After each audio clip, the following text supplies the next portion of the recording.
The News 4 Rundown starts now.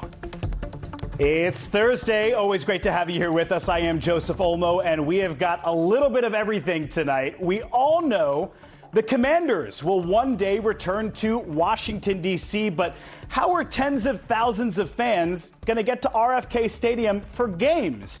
Tonight, we'll look at the big changes proposed for the Stadium Armory Metro Station, plus troubling text messages from one of the most powerful politicians in Fairfax County, the disturbing language he used to describe a school board member, and the growing number of elected officials who are condemning what was said. And then a story I know you all are going to love. It's a dream that was delayed but not denied. We're going to introduce you to the local grandmother who returned to the classroom decades later and will soon walk across the graduation stage. But we begin with the four big stories our team has been following all day for you. We're going to take you to Montgomery County first, where a man was killed in a parking lot right outside the Bethesda North Marriott Hotel. Police are telling us the victim was a guest who was staying at the hotel. We don't have an ID yet, but we understand he was 41 years old. A suspect has not been caught, and there's no word right now on what led up to the shooting. Next up, this is the man police say they are looking for after that Cinco de Mayo shooting last week in Laurel that injured 3 people. His name is Michael Denna. He's 24 years old, lives in Beltsville, and Laurel police tell us there's an active warrant for his arrest. You might remember the viral video here on social media showing several men arguing and fighting in front of the Longhorn Steakhouse, which is right next door to Amigos Mexican restaurant. The 3 people who were shot are expected to recover. Oh, and in the last 30 minutes, we learned the Amigos Mexican restaurant will reopen its doors tomorrow morning. All right, just another tragic story. Remember the man who drove his car into a front yard birthday celebration last fall? It happened in Bladensburg. A woman was killed and more than a dozen others were injured. That driver right there, his name is Sunday Joseph. He pled guilty today, admitting to being behind the wheel and leaving the scene. He has been sentenced to 10 years behind bars. And in D.C., our Mark Seagraves, who's very connected to law enforcement sources, is reporting that the Trump administration is planning to launch a so-called summer surge targeting juvenile crime in D.C. In fact, the U.S. attorney for the district right there, Jeanine Pirro, she's expected to make that announcement officially tomorrow. And of course, we'll keep you updated on that one. We're going to stay in Washington, D.C. for a sec to talk about a cut to the city budget that Mayor Bowser says is tough, but it's necessary. Here's what's going on. Thousands of childcare workers could see their salaries slashed under Mayor Bowser's proposed budget. The city is facing a $1.1 billion budget gap. But tonight, the News4 I-team is hearing from some who are questioning the mayor's priorities. Investigative reporter Ted Oberg explains. Hola chicos, ¿qué hacen acá, chicos?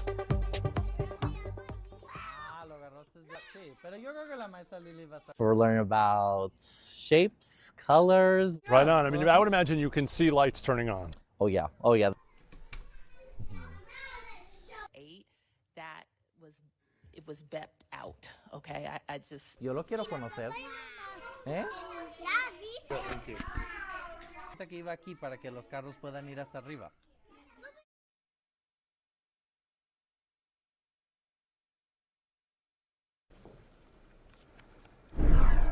All right, great investigative piece, but it looks like we lost Ted's voice there, so we'll get back to that story in a minute.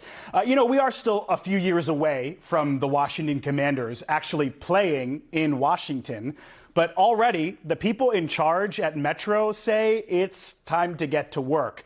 As you may know, there's already a train station right near RFK Stadium, but in its current form, it isn't ready for crowds and crowds of football fans.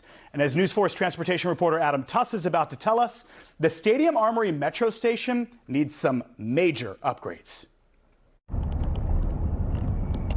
With the Commanders Stadium set to be built and open in just 4 years by 2030, You could feel the urgency with Metro staff at a board meeting today to make sure everyone can get to and from games and events. At this point, we need to move from study mode and evaluation mode into design engineering and get to work. We've told you Metro is not recommending building a new station at the RFK site.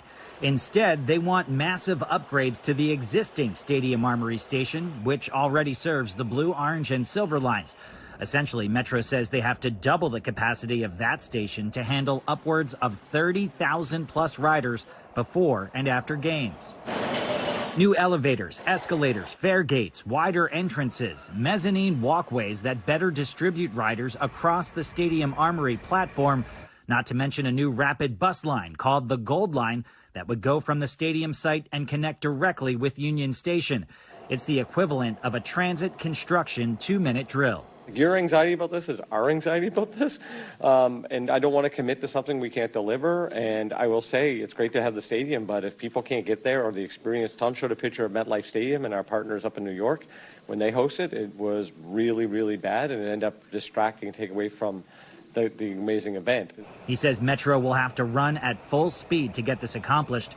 The transit agency hoping to have an agreement in place with the district and hundreds of millions of dollars committed to these upgrades by the summer. Metro GM Randy Clark making a bold statement today that if this is done correctly, this will be the most transit-oriented sports complex in the country. Adam Tuss, News 4. All right, Adam, thank you. A long-awaited project in Southeast D.C. finally hit another major milestone. So earlier today, Mayor Bowser joined city leaders in Ward 7 to cut the ribbon on a new community park in the Skyland neighborhood.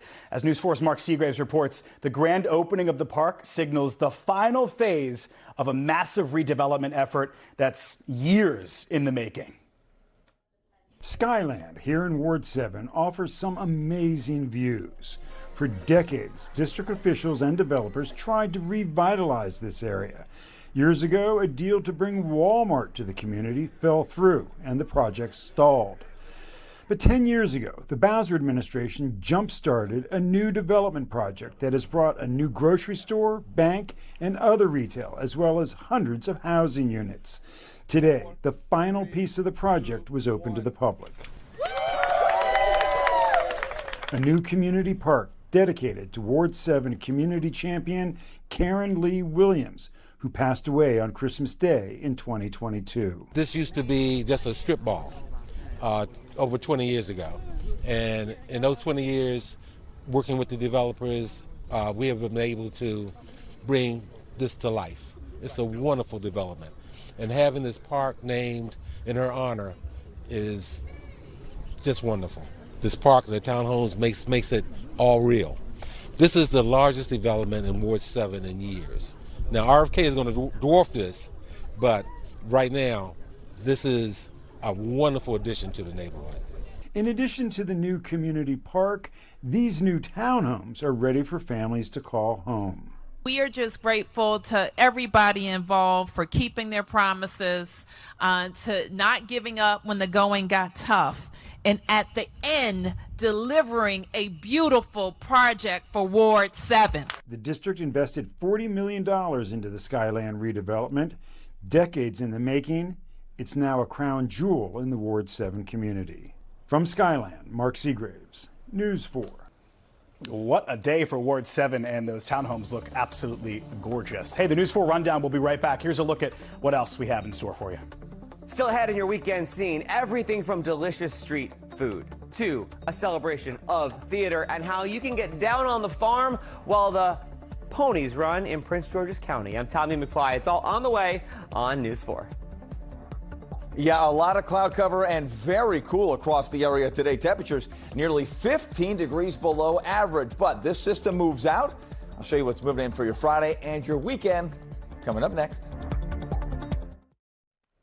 Okay, so it looks like we found Ted Oberg's voice, so we want to go back to that story at the top of our newscast. It's about cuts to DC's budget that Mayor Bowser says they're tough, but they're necessary. Here's what's going on. Thousands of childcare workers could see their salaries slashed under the mayor's proposed budget. The city is facing a $1.1 billion budget gap. But tonight, the News 4 I-team is hearing from some who are questioning the mayor's priorities.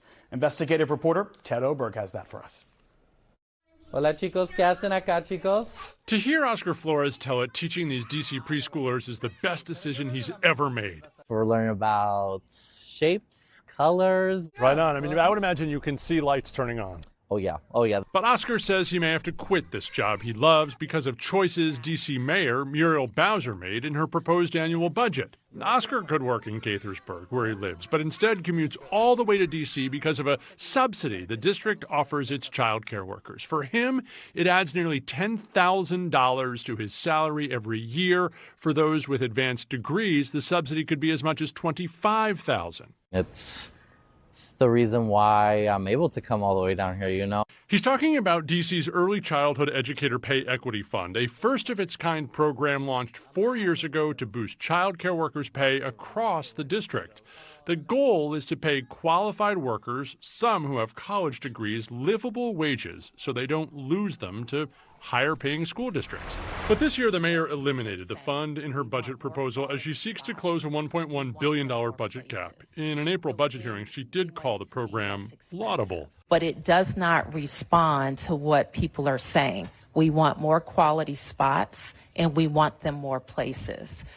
And we want it to be less expensive. But Janine Piacenza, the executive director of CommuniKids Preschool, disagrees. She says the Pay Equity Fund helps attract and keep qualified teachers who, in turn, provide a better education to kids. If there's no Pay Equity Fund, teachers are going to stay closer to home because the salary difference is going to be negligible. Slash the fund, and she says she'll have to raise tuition or reduce the number of children she can serve. It's baffling as to why the mayor is now targeting these programs because we have budget deficits when we're giving $1 billion, maybe more, for a football stadium. What do you mean? The new RFK Stadium redo.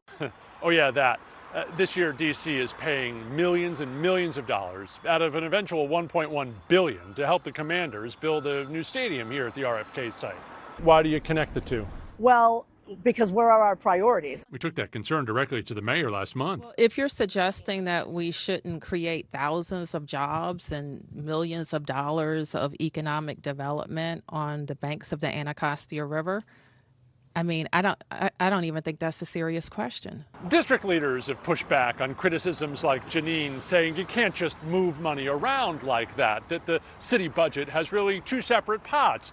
The first is the operating budget. That's what pays salaries and paves roads, things like that. The second is this capital budget for giant investments like the stadium, some that could yield revenue for the city eventually. But Shira Markoff with the D.C. Fiscal Policy Institute says those funds are not really as separate as D.C. leaders say. Each year in our operating budget, we have to pay the debt service for the borrowing that we have done to pay for those things in the capital budget. In the upcoming fiscal year, D.C. will pay at least $35 million in bond payments, repaying money they already borrowed for that RFK project and Capital One arena renovations. So that certainly affects the bottom line of the operating budget. Markoff doesn't disagree it's a tough year for the district's bottom line, but does disagree that cutting programs like the Pay Equity Fund, which accounts for less than 1% of the budget, is the best way to do it. The mayor's budget proposal, I would say, really balances the budget on the backs of those workers and on the backs of the most vulnerable D.C. residents. ¿Te gusta Mac o no te gusta? Oscar says the subsidy, it's not making him rich. Not even enough for him to afford to live in D.C., but it is enough to get him to the district to help teach the district's youngest. What would you lose if you left it? Oh my God, my happiness a little bit, you know. I love my job, you know. I think it's one of the greatest things I ever decided to do. Have to imagine those kids and their parents would miss him as well. Just a few years ago, a study from a research firm, Mathematica, found this program cost the district about $75 million a year. The mayor's proposal zeroes out all of the subsidy payments for child care teachers. Next year's bond payments for the RFK project and Cap One alone would pay about half that amount. In a statement, the mayor's office tells News 4, while it is cutting this fund, it still offers, quote, the nation's most expansive child care support system with paid parental leave, universal free pre-K, and child care subsidies. This afternoon, every member of the Fairfax County General Assembly delegation issued a joint statement condemning what they call a sexist and derogatory slur. The delegation says it's unacceptable for the county board chairman to call a school board member a bimbo. That school board member, Melanie Marin, tells me this is a microcosm of a larger issue that women in elected office experience in Fairfax County. We'll hear from her in just a moment, but first I want to walk you through what happened. It starts with this text message from Board Chairman Jeff McKay to Melanie Marin yesterday. It includes a screenshot of Marin's newsletter, in which she says the Board of Supervisors denied funding for high school crossing guards. This is a piece of an ongoing budget beef between the Board of Supervisors and the school board. McKay then criticizes Marin for her word choice and using her newsletter to call out county staff and other elected officials. But then Marin says she was sent this in another text thread. It appears to be McKay screenshotting his original conversation with Marin with the caption below it, quote, "What I sent the bimbo." A back and forth ensues, and McKay admits that was his text message. When I received that text with that derogatory name, I did have a few seconds of shock. And then I realized that this stale view of women and public service is very present in Fairfax County. And I'm not the only woman in elected office who is offended around here. You know, my colleagues who are elected women in state office are steadfast in supporting my calling out the poor behavior of the highest level county elected official in Fairfax County. And it's not just women either. Men in elected office are also speaking up. After Marin posted the screenshots on social media, the story blew up. Today, Chairman Jeff McKay issued a statement which reads in part, quote, "I used an inappropriate term when referring to school board member Marin that was disrespectful and wrong, and I apologize for it." It goes on to say, quote, "That language does not reflect the standard I expect of myself or the level of respect owed to my colleagues and the public we serve." McKay says he's reached out to Marin to apologize directly. When I talked with Melanie this afternoon, she said she appreciates that, but at that point, the two had not yet spoken. In the newsroom, Drew Wilder, News 4.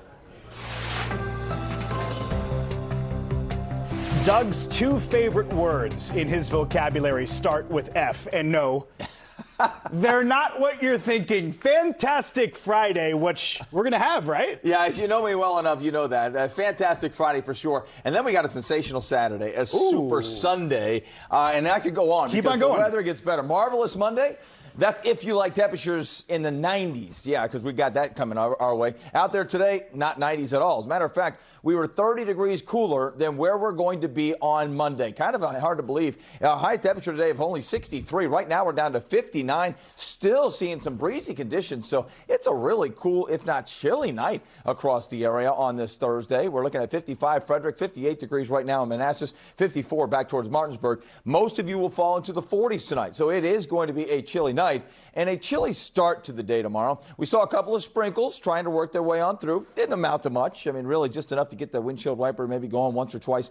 That's about it. The wider picture showing our storm that has brought a lot of rain towards parts of New England. They need the rain too. But on the backside, it's brought the cold air and it's brought the cloud cover. Look at the clouds just working their way in across our area. We'll see a mix of clouds overnight tonight as well. But the cool air continues to work its way on in here too. Now, we'll go hour by hour. By the time we get to early tomorrow morning, upper 40s to low 50s by 8 a.m. And still dealing with clouds, some sun, but also some cloud cover. That'll give way to some sunshine as the storm system moves out. We see more sun during the day. That helps temperatures rebound to upper 60s to low 70s. I'm going for a high tomorrow of 73. That's what I'm saying. A fantastic Friday. And as we make our way in towards Saturday, starting off on a much milder note, near 60, but then look where we go in the afternoon. We'll see abundant sunshine, a few clouds, high temperatures, upper 70s to low 80s. On Saturday, I'm actually going for a high temperature of 83 degrees. That is a very nice day. 30% chance of showers on Sunday, high of 89. Most of us remain dry. Could see a thunderstorm, though. 93 on Monday. It gets hotter. 94 on Tuesday, a heat index close to 96. Wednesday is still hot, and then cooler, but still not bad as we head towards Memorial Day weekend, which, of course, I'll be tracking for you over the next couple of days here. We're tracking the weekend. You know, it's a nice warm weekend. What do we have to do? Well, let's ask our good friend, Tommy McFly. Pour out a black-eyed Susan and get ready to bet on Laurel, Maryland. Yeah, Preakness is in Prince George's County this year as Pimlico gets a facelift. You can catch all the action right here on NBC4 starting at 4. And we're not horsing around. This weekend's got a lot. The Loudon Spring Farm Tours are back. That's Saturday and Sunday. Local farmers want you to stop by, hang out, check out what they do, and in some cases, enjoy some bluegrass. Our farm is Longstone Farm, which is in Lovettsville, but there's a ton of farms on there that offer educational experiences. We are hosting people out to learn about our operation, but also this year we have a special lunch buffet. We're going to have people be able to park, get out, sit and eat, and enjoy bluegrass, and that's Shannon Bielski and the Moonlight Drive Band. The Loudoun County Farm Tour is a must-attend event, and for the family purposes and getting those kids outside and into the sunshine and walking around, you got to come on out. And while you're out in Loudoun, stop by the Lincoln Strawberry Festival at Wegmeyer Farms. Also in the district, it is St. Sophia's Greek Festival on Mass Ave, right by the National Cathedral, all weekend long, and plenty of delicious food. Keep the food parade going? Well, you can go to Tyson's Corner Center for the Taste of Tyson's on Saturday. Dozens of Northern Virginia restaurants will be showing up. Make your way back to the district along Pennsylvania Avenue. It's Fiesta Asia Street Fair. Hundreds of performers, so much great food, and free for you to check out on Saturday. The National Mall getting ready for America 250. The National Museum of American History just opened up their semi-quincentennial exhibit. This is In Pursuit of Life, Liberty, and Happiness. And it's got everything from the desk that Thomas Jefferson signed the Declaration on to the gloves the guys wore in the Miracle on Ice hockey game in Lake Placid, and so much more. Have these motifs throughout the entire building that remind you that even though they're really disparate, sometimes even disconnected, that we're all very much connected through history. Absolutely worth checking that out, which will be up and running for quite some time. A moment for theater as well. The National Theater has Great Gatsby. Pippin is a signature theater, and Othello with Wendell Pierce opens up at Shakespeare Theater Company next week. I'm Tommy McFly. Have an awesome weekend. It's May, which means it is graduation season, and one grandmother in our backyard is showing us it's never too late to earn a college degree. News 4's Mauricia Casillas has that story. This notebook filled with Irma Garcia's handwritten notes is proof of the years of hard work behind this moment. The 72-year-old moved to the DMV in 1978, raising 3 young daughters on her own. Now those daughters are the ones cheering her on as she gets ready to walk across the graduation stage at George Mason University this weekend. They are really, really happy because all of them have been part of this voyage. A voyage that hasn't always been easy. Irma earned her associate's degree from Northern Virginia Community College while her daughters were little. That degree helped her find work, sometimes juggling multiple jobs just to make ends meet. But in the middle of raising a family and paying the bills, finishing her bachelor's degree had to wait. It was very hard, but when I left Puerto Rico, the reason why I left was because I wanted to go to school, and I also wanted to have a better life for them. It was hard, money-wise, but it wasn't hard otherwise, because I loved them and they loved me back. 5 years ago, Irma decided it was time to chase her dream. She took advantage of a program at George Mason that helps seniors pay for school. She says she loved being back in the classroom. Studying and writing came naturally, but there was one challenge she didn't exactly enjoy. Some of the classes that had math on them. Now, with those pesky math classes behind her, she says she's ready to savor the moment her degree is finally in her hands. Oh, I'm just going to hold it to my heart. It's just going to make me so happy. I might not jump because I cannot jump anymore, but if I could, I would be jumping. I'm really, really going to be very happy. And her secret to success? The secret is to believe in you and dance a lot of salsa. The salsa helps. Oh, it helped me a lot. Dancing to the beat of her own drum to reach her dream. Mauricio Casillas, News 4.